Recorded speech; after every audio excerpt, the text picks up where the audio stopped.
Comment communiquer plus efficacement? Une fois n'est pas coutume, je vais vous raconter une blague qui va illustrer un point essentiel de la communication.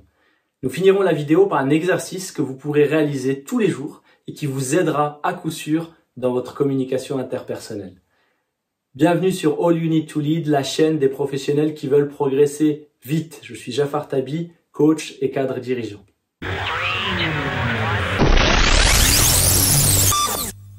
J'ai eu le plaisir de travailler avec un manager qui était particulièrement doué dans la communication et en particulier dans sa capacité à faire en sorte que les gens se sentent bien avec lui. Et un jour, il est venu me voir en me disant « Est-ce que tu sais ce que c'est un égoïste ?» Alors je le regarde curieux et il me dit « Un égoïste, c'est quelqu'un qui pense plus à lui qu'il ne pense à moi. » Au-delà de détendre l'atmosphère, son message était particulièrement puissant. Il dit la chose suivante. Nous passons la majorité de notre temps à penser à nous-mêmes.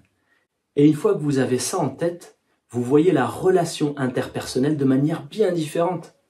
Nous sommes très self-centric. Nous pensons d'abord à nous-mêmes. C'est normal, nous sommes dans notre propre corps, nous avons nos propres pensées et nous voyons le reste du monde par notre propre regard, par l'intérieur.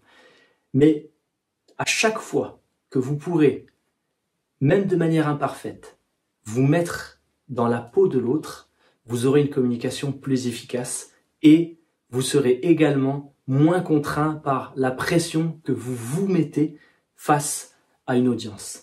Par exemple, vous êtes devant 100, 150, 200 personnes. Vous êtes sur scène, vous avez un discours à partager. Vous êtes en stress, vous avez peur de faire des erreurs, vous avez peur qu'on voit que vous êtes stressé, qu'on voit que vous transpirez et qu'on voit que vous avez peur. Cette peur du jugement, elle est amplifiée par l'impression que l'audience est en train de vous regarder et de penser à vous. C'est faux. La très grande majorité de votre audience ne pense pas à vous. Elle pense à elle, tout comme vous pensez à vous-même. Décontraignez-vous quand vous êtes dans une grande audience. Le niveau de stress que vous vous imposez est vraisemblablement plus nuisible que bénéfique à votre communication. Exercice. Ce que je vous propose, c'est d'identifier une situation de communication qui n'a pas été particulièrement efficace. De préférence, identifier une personne avec laquelle vous interagissez suffisamment, fréquemment, et que vous connaissez assez bien, au moins. Pourquoi assez bien? Parce que vous allez devoir vous mettre dans sa peau. Et pourquoi suffisamment souvent? Parce que l'idée, c'est que vous puissiez à l'avenir améliorer votre communication. Vous avez identifié cette personne et la situation de préférence récente. Ce que je vous demande de faire, c'est du mieux que vous pourrez. Et ce sera imparfait et c'est pas grave. Mettez-vous dans la peau de cette autre personne. En pensant bien à deux choses qui sont tout aussi vraies pour elle que pour vous. 1. Cette personne a des valeurs qui sont importantes pour elle, qui sont peut-être différentes des vôtres, mais qui sont importantes pour elle. 2. Cette personne, quand elle se regarde dans le miroir, elle se dit « je suis quelqu'un de bien, qui navigue la vie du mieux que je peux et je veux bien faire ». Elle ne fait pas tout bien, elle n'est pas parfaite, elle a des forces, elle a des faiblesses, mais tout comme vous. Avec ces deux hypothèses-là, faites du mieux que vous pouvez pour revivre la situation de sa perspective.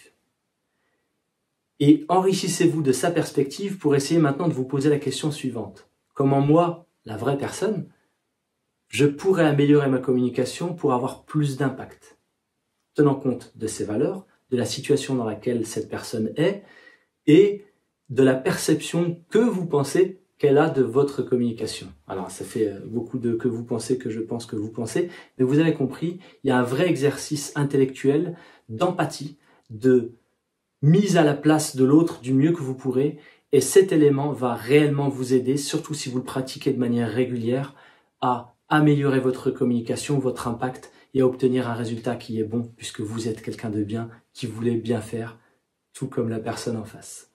En synthèse, pensez que la plupart des femmes et des hommes pensent d'abord à elles-mêmes avant de penser aux autres.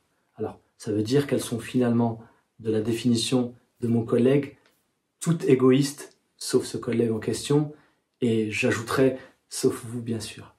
Si vous avez aimé la vidéo, n'hésitez pas à liker ou à souscrire à la chaîne de manière à obtenir les vidéos régulièrement puisque j'en fais une par semaine et j'espère vous revoir bientôt.